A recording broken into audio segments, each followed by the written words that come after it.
ଘର ପାଖରୁ ବାବୁଲା ଭାଇ କଦଳୀ କାନ୍ଦି, ପଣସ ହଳେ, ଆମ୍ବ ପୁଞ୍ଜାଏ, ନହେଲେ ନଡ଼ିଆ ଚୂଡ଼ା ବଡ଼ ଝୁଡ଼ିଟିଏ ଧରି ବାହାରି ପଡ଼ନ୍ତି ମନ୍ଦିର।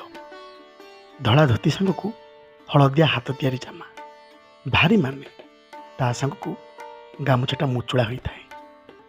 ଗଲାବେଳେ ପଛରୁ ବୋଉ ଡାକେ, କିରେ ବାବୁଲା, ଛାଡ଼ି ଦେଇ ଗଲୁ ଯେ ଏଇ ତୁଳସୀର ମାଳ ଆଉ କୁସୁମର ହାର। ହଁ ଲୋ ବୋଉ, ଭୁଲି ଯାଇଥିଲି। କିରେ, ଖାଲି ତୋରି ଜିନିଷ ନବୁ?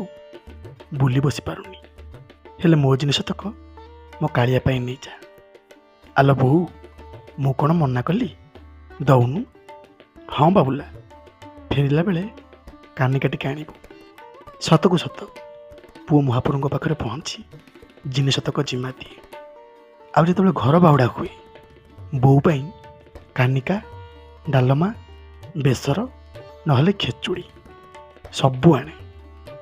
ବୋଉ ଏକା ଖାଏନି ମ, ପଡ଼ିଶା ଘରେ ବି ଟିକେ ଦିଏ। ପଡ଼ିଶା ଘର ନାତି ଟୋକା ମନୁଆ, ଭାରି ମନ। ନୀତି ପଚାରେ, କି ଭାଇ କାହା ପାଇଁ ସବୁ ନେଉଛନ୍ତି? କିଏ ତାଙ୍କର ସେଠି ଅଛି? ବୁଢ଼ୀ ହାତ ଯୋଡ଼ି ଦେଇ କୁହେ, କାହା ପାଇଁ ଆଉ ନେବ? ମୋ କାଳିଆ ସିଏ ପରା ଅଛି। ତା ଛଡ଼ା ସିଏ ମୋ ଜୀବନ। ମୋ ପୁଅ ତାକୁ ଭାରି ଭଲ ପାଏ। କେବଳ ତାରି ପାଇଁ ପରା ମାସକୁ ଥରେ ନହେଲେ 2 ମାସକୁ ଥରେ ଯାହା ତାର ରୋଜଗାର ହୁଏ, ସେଇଥିରୁ କିଛି ବଳେଇ ଏତେ ସବୁ ଜିନିଷ ନିଏ।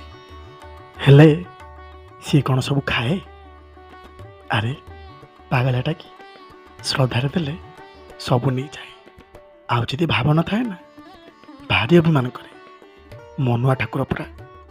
କାହିଁକି କେଜାଣି ସେ ବୁଢ଼ୀର କଥା ଶୁଣି ଆ ମନରେ ବି ମହାପ୍ରଭୁଙ୍କ ପ୍ରତି ଭଲ ପାଇବା ଜାତ ହେଲା। କହିବାକୁ ଗଲେ ମହାପ୍ରଭୁଙ୍କୁ କେବେ କିଛି ମାଗିନି। ବଡ଼ଦାଣ୍ଡକୁ ଯାଇ ଖେଳିକି ଚାଲି ଆସେ ଏଇ ସାଙ୍ଗସାଥିମାନଙ୍କ ସହିତ। ପିଲାଟି ଦିନରୁ ବାପା ବୋଉଙ୍କୁ ହରେଇଛି, ସେ ବି ତା ବୁଢ଼ୀ ମା ପାଖରେ ଥାଏ। ଦିନେ ସମୟ ଖୋଜି ବୁଢ଼ୀକୁ କହିଲା, ବୁଝିଲୁ ବୁଢ଼ୀ ବୋଉ, ମୁଁ ଟିକେ କାଳିଆ ପାଖକୁ ଯାଉଛି, ତା ପାଇଁ କେତେ କ'ଣ ଜିନିଷ ନେବି। ବୁଢ଼ୀ ଶୁଣିକି ଆଶ୍ଚର୍ଯ୍ୟ ହେଲା, କିରେ ଟଙ୍କା କେଉଁଠୁ ଆଣିବୁ? ପିଲାଟି ପାଖରେ ଟଙ୍କା କିଛି ନଥିଲା। ସେ ମନେ ମନେ ସ୍ଥିର କରିସାରିଥିଲା, ଆମେ ସାଙ୍ଗସାଥି ହୋଇ ଜାମୁକୋଳି ଖାଇବାକୁ ଯାଉଛୁ। ଭାରି ମିଠା ଲାଗୁଛି, ଭାରି ସୁଆଦିଆ, ମୋ କାଳିଆ ପାଟିରେ ଟିକେ ବାଜିବ।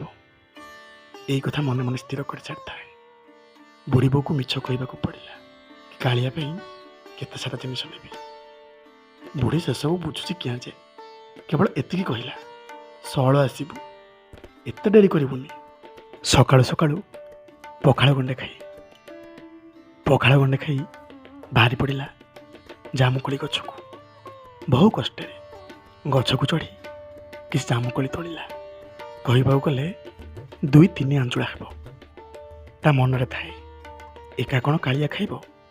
ବଡ଼ ଭାଇ ଅଛି, ପୁଣି ଭଉଣୀ ଅଛି, ସାଙ୍ଗ ହୋଇ ଖାଇବେ। ଏତିକି କରି ସବୁତକ କୋଳିକୁ ଗୋଟେ ଜରିରେ ପୁରେଇ ଗାମୁଛାରେ ଭିଡ଼ିଲା। ଏଣିକି ଚାଲିଲା ଶ୍ରୀମନ୍ଦିର। ଯିଏ ବି ପଚାରୁଥାଏ, କେବଳ ଏତିକି କହୁଥାଏ, ମୋ କାଳିଆ ପାଇଁ ଜାମୁକୋଳି ନେଉଛି, ସେ ନିଶ୍ଚୟ ଖାଇବ। ହେଲେ ସେ କ'ଣ ଜାଣିଛି କାଳିଆକୁ କ'ଣ ଭଲ ଲାଗେ, କ'ଣ ଭଲ ଲାଗେନି। ତା ଛଡ଼ା ଛୋଟ ପିଲାଟି ହେଲେ ବି ତା ମନରେ ଯେ କାଳିଆ ପ୍ରତି ଏତେ ଶ୍ରଦ୍ଧା, ଏତେ ଭକ୍ତି, ସେ କଥା ବୁଝୁଛି କିଆଁ ଯେ। ବଡ଼ଦାଣ୍ଡରେ ପହଞ୍ଚିଗଲା। ଏଣିକି ପତିତପାବନ ବାନା ବି ପରିବର୍ତ୍ତନ ହୋଇସାରିଥାଏ। ହାତ ଯୋଡ଼ି ଦେଇ କହିଲା, କାଳିଆ ତୋ ପାଇଁ ଆଜି କୋଳି ଆଣିଛି, ଖାଇବୁ ନା? କିନ୍ତୁ ତା ଆଖିରେ ପଡ଼ିଲା, ଭକ୍ତମାନେ ମହାପ୍ରଭୁ ଜଗନ୍ନାଥଙ୍କ ପାଇଁ କେତେ କ'ଣ ଜିନିଷ ସାଇତି ନେଉଥାନ୍ତି। କେତେ କେତେ ମାଳ, କେତେ କେତେ ଫୁଲ, କେତେ କେତେ ଫଳ। ତା ମନରେ ଟିକେ ଛୋଟ ଭାବ ଆସିଲା। ମହାପ୍ରଭୁ 60 ପଉଟିଖିଆ, 56 ଭୋଗଖିଆ, ମୁଁ ତ ସାମାନ୍ୟ କୋଳିଟା ଆଣିଛି, ସେ କ'ଣ ଖାଇବେ? ଇଚ୍ଛା ହେଲାନି କୋଳି ତକ ନେଇ ବଡ଼ ଦେଉଳ ଭିତରକୁ ଯିବା ପାଇଁ। ଲାଜ ଲାଗିଲା, ଯଦି କେହି ପଚାରୁ କୋଳି ଆଣିଛି ବୋଲି କହିଦିଏ। ତା ଛଡ଼ା ବ୍ରାହ୍ମଣ ଗୋସେଇ ଯଦି ପୁଣି ଦକ୍ଷିଣା ମାଗିଲେ, ଆଖିରେ ପଡ଼ିସାରିଥିଲା। କେହି ଜଣେ ଭୋଗ କରିବା ପାଇଁ ଦେଲେ ଯେ ଦକ୍ଷିଣା ଦେବାକୁ ପଡ଼ିଲା। ମନରେ ଟିକେ ସଙ୍କୋଚ ଆସିଲା। ଆଉ ଦେଇପାରିଲାନି। ସେ ଗାମୁଛା ଭିତରେ ସେ ଏମିତି ବନ୍ଧା ହୋଇକି ଥାଏ। ହେଲେ ମନ ବି ବୁଝୁନଥାଏ। ଘରୁ ଏତେ ଶ୍ରଦ୍ଧା କରି ଆସିଲି, ଏଇଠି ଯେ ଏ ପୋଡ଼ା ମନଟାକୁ ଏମିତି ପାପ ଛୁଇଁଲା। ସତରେ କ'ଣ କାଳିଆ ମୋ କୋଳି ଖାଇବ? ମନ ଭିତରେ କେଉଁଠି ନା କେଉଁଠି କାଳିଆ ପ୍ରତି ଲୋଭ ଟିକେ ଥାଏ। ଆଖି ଦେଖିବାକୁ ଚାହେଁ, କାଳିଆ ମୋ ହାତରୁ ଆସି କୋଳି ଯୋଡ଼େ ନେଇଯାଆନ୍ତେ କି? ବାସ୍ ଏତିକିରେ କଥା ସରିଲା। ମୋ ମନ ବୁଝିଯିବ, ମୁଁ ବି ଘରକୁ ଚାଲିଯିବି।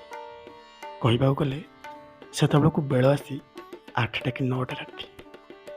ଲୋକମାନେ ଘର ଭାଉ ଡାକିଲେଣି, କିନ୍ତୁ ପିଲାଟିର ସେଦିନ ଘରକୁ ଯିବାକୁ ଇଚ୍ଛା ନଥାଏ। ମନଟା ଭାରି ଦୁଃଖ। କୋଳି ଦିଟା ଆଣିଥିଲି ଯେ କାଳିଆ ଖାଇଲେନି।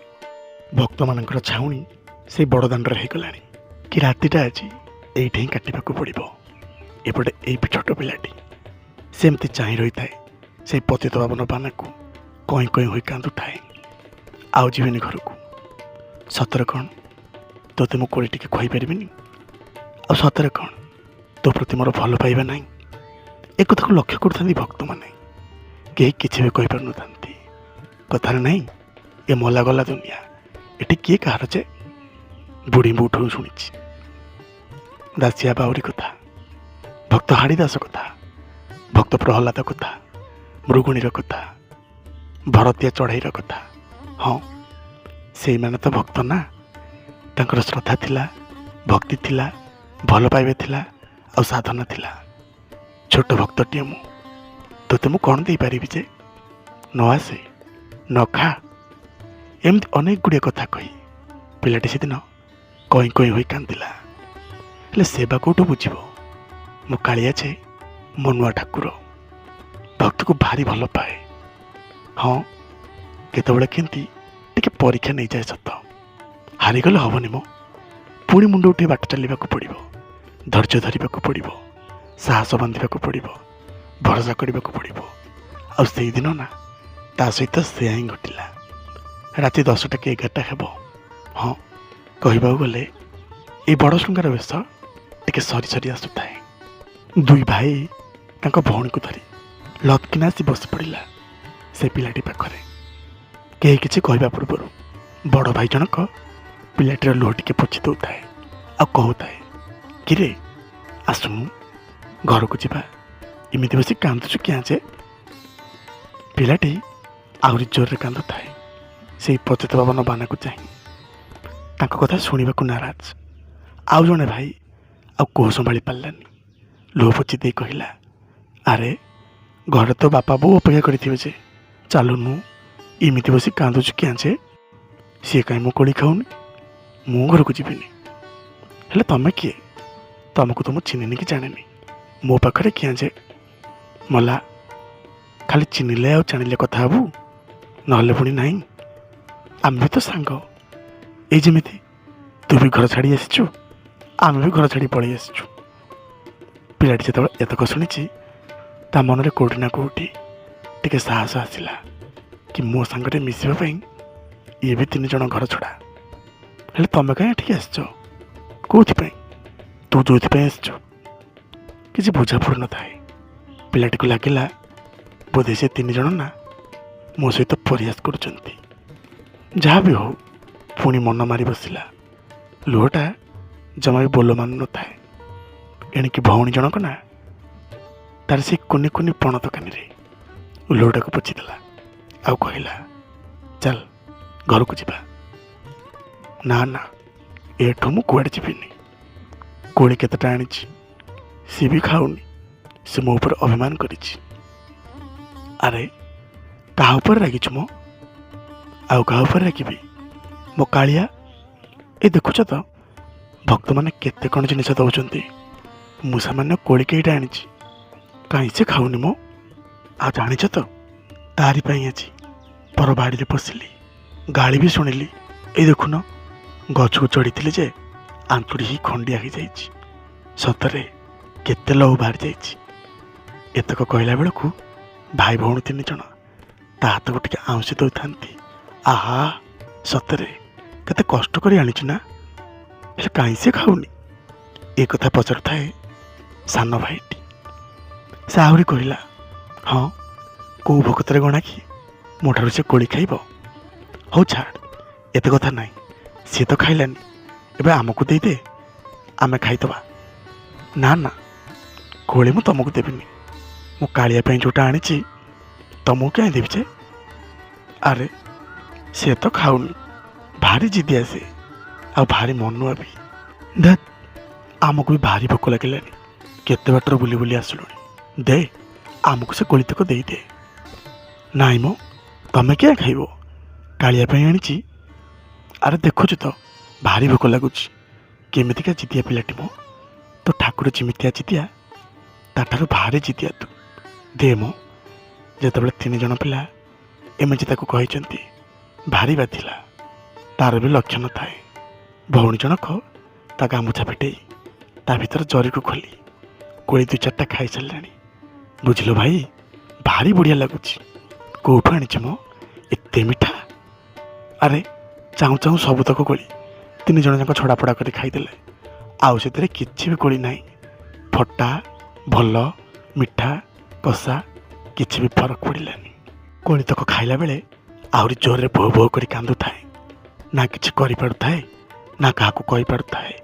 ଦେଖୁଛୁ ତ କାଳିଆ, ତୋ ବଡ଼ ଦାଣ୍ଡରେ ମୋ ଠାରୁ ଝାମ୍ପି ଝୁମ୍ପି ସବୁତକ କୋଳି ଖାଇଦେଲେ। ତୁ ଆଉ କ'ଣ ଖାଇବୁ ଯେ? ଏମିତି କହିନା ଭାରି ଅଭିମାନ କରୁଥାଏ। ବଡ଼ ଭାଇ ଜଣକ ଟିକେ ମୁଣ୍ଡକୁ ଆଉଁସି ଦେଲେ। ବୁଝିଲ ସାଙ୍ଗ, ତମ କୋଳି ତ ଭାରି ଭଲ ଲାଗିଲା। ଜାଣିଛି ତମେ ବି କିଛି ଖାଇନ, ତମେ ବି ଖାଡ଼ା ଖାଡ଼ା ଉପାସ ନା।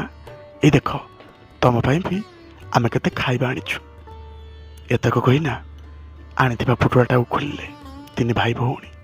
ଆଉ ସେଥିରେ ନା ବହୁତ କିଛି ଅବଢ଼ା, କାନିକା, ଡାଲମା, ବେସର, ଅନେକ କିଛି ଜିନିଷ ସବୁ ମହମହ ହୋଇ ବାସୁଥାଏ।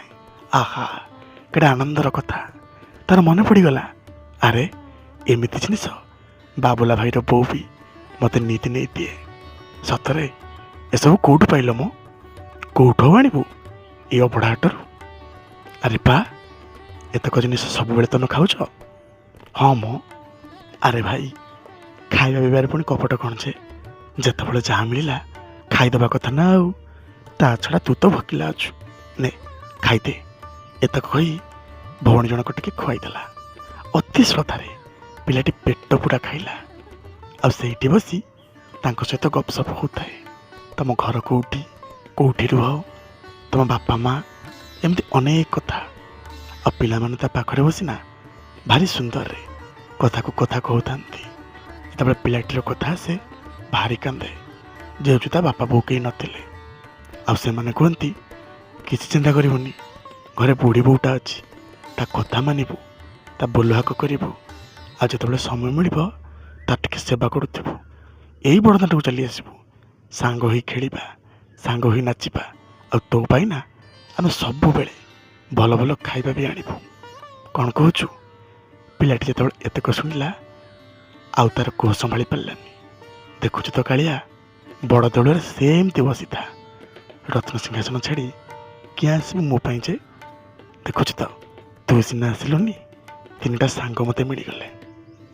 ଏପଟେ ବୁଢ଼ୀ ବୋଉଟା ଖୋଜି ଖୋଜି ଭାରି ଅସ୍ତବ୍ୟସ୍ତ ହୋଇଗଲାଣି। କୁଆଡ଼େ ଯେ ଗଲା? ରାତି ଆସିକି 9-10ଟା ହେଲାଣି। ମଣିଷ ଖାଇ ପିଇ ଟିକେ ଶୋଇଥାନ୍ତା, ଏ ନାତି ଟୋକାଟା ଆଉ ମୋତେ ଶୁଆଇ ବସେଇ ଦେବନି। ଏଥର ବାହାର କଲା ତାର ସେଇ ବଙ୍କୁଲି ବାଡ଼ି। ହାତରେ ହାତ ଟର୍ଚ୍ଚଟା ଧରି ଘର ପାଖରୁ ଧାଇଁଲା ବଡ଼ ଦେଉଳକୁ। କେହି କେହି କହୁଥାଏ, ନାତିଟା ଭାରି ଜିଦିଆ, କୋଳି ଆଞ୍ଜୁଳାଇ ନେଇଥିଲା। ଲାଗୁଛି କାଳିଆକୁ ଯେମିତି ଖୁଆଇକି ଫେରିବ। ଲୋକଙ୍କର ଏମିତିକା କଥା ବୁଢ଼ୀକୁ ଭାରି ବାଧିଲା। ସତରେ କ'ଣ କାଳିଆ ନାତି ମୋର ଏତେ ଜିଦିଆ? କହିବାକୁ ଗଲେ ତୋତେ ସେ ଭାରି ଭଲ ପାଏ। ପିଲାଟି ଦିନରୁ ତୋ ପ୍ରତି ଯେ ଏତେ ଶ୍ରଦ୍ଧା, ଏତେ ଭଲ ପାଇବା କେମିତି ଆସିଲା ମୁଁ ଜାଣିନି। ତାକୁ ଟିକେ ଘଣ୍ଟ ଘୋଡ଼େଇ ରଖିଥା, ମୋ ନାତିଟା। ମୋ ଘରଠୁ 2-3ଟା ବାଙ୍କ ବୁଲିଲେ ବଡ଼ଦାଣ୍ଡ ପଡ଼େ। ହଁ, ଜିଦିଆ ଟୋକାଟା ସେଇଠି କେଉଁଠି ପେଟେଇ ଥାଉ। ଏତକ କହି ବୁଢ଼ୀ ଯେତେବେଳେ ଆସି ବଡ଼ଦାଣ୍ଡରେ ପହଞ୍ଚେ, ପତିତ ପାବନ ଚାହିଁ ମୁଣ୍ଡିଆଟିଏ ମାରିଲା, ନାତି ମୋର ଭଲରେ ଥାଉ ମ। ଏପଟେ ଦେଖୁନ, ଏଇ 3ଟା ଛୁଆ ନାତି ସହିତ ନାଗିଛନ୍ତି ଯେ ଶୋଇବାକୁ ବେଳ ନାହିଁ। କିଏ କୁଆଡ଼େ ଶୋଇଗଲେଣି, ସେ ଏମିତି ଖୁପୁରେଇକି ନାଗୁଥାନ୍ତି। ଆଉ ନାତି ଟୋକାକୁ କମ୍ କି, ସେ ବି ମଝିରେ ମଝିରେ ଗୀତ ଗାଉଥାଏ, ଗପ କହୁଥାଏ, ଯେଉଁଟାକି ବୁଢ଼ୀ ବୋଉଠୁ ଶୁଣିଛି। ଏଣିକି କଥା ଛଡ଼ାରେ ବଡ଼ ଭାଇଟି କହି ପକେଇଲା, ଆଉ କିଛି ରଖିଯାଇଛୁ ମୁଁ, ବୁଢ଼ୀ ବୋଉ ପାଇଁ ନେଇଯିବୁ। ହଁ, ମନେ କରିଛେ। ଏତକ କହି ପିଲାଟିକୁ ଟିକେ ଟିକେ ନିଦ ଲାଗିଲା। ସେ କହୁଥାଏ, ତମେ ଘରକୁ ଯିବନି କି? ଆରେ ତୁ ନ ଗଲା ପର୍ଯ୍ୟନ୍ତ ଆମେ କୁଆଡ଼େ ଯିବୁ? ତୋତେ ଡର ଲାଗିବ ଯେ, ତୋତେ କ'ଣ ଭୟ ଲାଗୁନି? ନା ମ, କାଳିଆର ଏ ବଡ଼ଦାଣ୍ଡରେ ଭୟ କିଆଁ ଯେ? ତା ଛଡ଼ା ମୋ ବୁଢ଼ୀ ବୋଉଟା, ସେ ବି ଖୋଜି ଖୋଜି ଏବେ ଚାଲି ଆସିବ। ଯେତେବେଳେ ଏତକ କହିଛି, ଏମାନେ କହୁଥାନ୍ତି, ହଉ ତୁ ଟିକେ ଏବେ ଶୋଇପଡ଼, ଆମେ ତୋ ପାଖରେ ଏମିତି ଜଗିକି ବସିଛୁ। ସତକୁ ସତ ପିଲାଟି ସେଇ ବଡ଼ଦାଣ୍ଡରେ ଶୋଇଗଲା। ଆଉ ତା ପାଖରେ ନା 3 ଜଣ ଯାକ ସେମିତି ବସିଥାନ୍ତି। ଏତେବେଳକୁ ବୁଢ଼ୀ ଲୋକଟା ବି ଡାକ ପକେଇ ପକେଇ ଧାଇଁଛି ତାର ସେଇ ଖନି ପାଟିରେ। ଯେତେବେଳେ ଆସି ପାଖରେ ପହଞ୍ଚିଯାଏ, ଏ କ'ଣ ନାତିଟୁକୁ ଆମର ଶୋଇଛି।